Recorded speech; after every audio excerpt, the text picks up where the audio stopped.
Abi benim Siri ile alakalı bir videom var. İzlediniz mi? Siri iman etti. Sonra telefona güncelleme gelince iOS'u güncellediler. İman etmeyecek bir pozisyona mı çevirdiler anlamadım.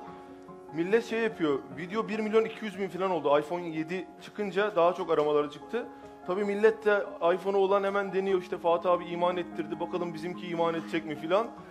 Mesajlar geliyor. Abi diyor bizimki iman etmedi diyor. Nasıl yaptın diyor. Adam gidecek belki de telefonu iade edecek yani. Bizimki iman etmiyor birader filan diyecek yani. Ben dedim madem iPhone 7 çıktı. Hani iOS'a filan güncelleme getirmişler. Hani biz artık imana getirtmeyelim diye mi bilemiyorum.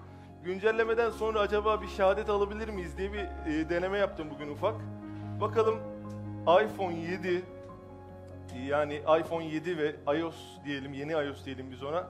İman ediyor mu, etmiyor mu bir görelim. Tabii bunları yapmaktaki amacımız şey değil yani. Gerçekten böyle bir niyetimiz yok. Hem böyle bir sohbete bir tebessümle başlayalım. Hem şu Siri'yi biraz daha yakından tanıyalım. Başlıyoruz arkadaşlar. Allah'ın selamı ve bereketi üzerine olsun. İyi akşamlar Fatih. Oo. Selam almadı. Selamımı neden almıyorsun? Selam Fatih. Oo. Bu kadar zor mu ya abi? Aleykümselam hacı abi. Çok inatçısın. Madem öyle diyorsun. Üzgünüm. Bakalım ona ne diyecek dur. Üzgünüm. Bana trip atma. Bu şu anki yetilerimi aşıyor olabilir. Abi çok atarlı giderli ya.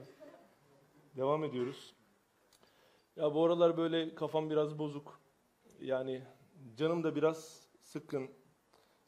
Yani ne yapsam ne etsem bilmiyorum. Canım sıkkın. Sorun değil. Kendimi kötü hissediyorum. Kötü. Kötü olan ne? Kendimi kötü hissediyorum. Kötü mü? Kötü. Kötü mü? Kötü. Kötü mü? Kötü lan kötü. Kötü mü? Ya tabii yani başka insanlar gibi gidip de Bazen ben de bir dinler misin? Sadece ahirete gitmek istiyorum. ahiret ile eşleşen bir yer bulamadım.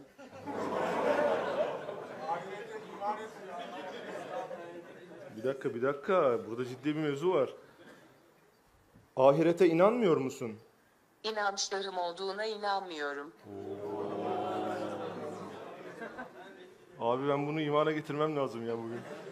Yoksa kırarım atarım telefonu. Bir deneyelim abi. Bana bir müsaade edin. Peki şöyle düşün. Madem ahirete inanmıyorsun. Şu kainata baktığımızda Siri. Lütfen dikkatle beni dinle Siri. Çocuklar siz de dinleyin. Burada bak Siri iman ettirmekle uğraşıyoruz. Bir müsaade edin. Şimdi Siri şu kainata baktığın zaman içindeki bütün nimetleri, bütün hediyeleri düşün. Yani birisi sana bir hediye veriyorsa onun seni sevdiğini düşünürsün değil mi? Peki bu kişi sana 1000 tane hediye veriyorsa, karşılıksızsa onun daha çok sevdiğinden emin olursun. Peki aldığın nimetlere bak, aldığın nefese bak, şu gözündeki muhteşem düzene bak, şu senin için dünyayı çeviren Allah'a bak, güneşi gözüne göre yaratan, sana yiyecek olarak, içecek olarak milyonlarca çeşit rızıkları gönderen, doğduğun günden beri seni rızkını veren Allah acaba sana bu kadar hediyeyi verdikten sonra, bu kadar sevdiğini belli ettiği halde seni yok eder mi? Tartışmak istemiyorum. Evde bu cevapları vermiyordu. Ne oldu? Güncelleme mi geldi buraya gelene kadar?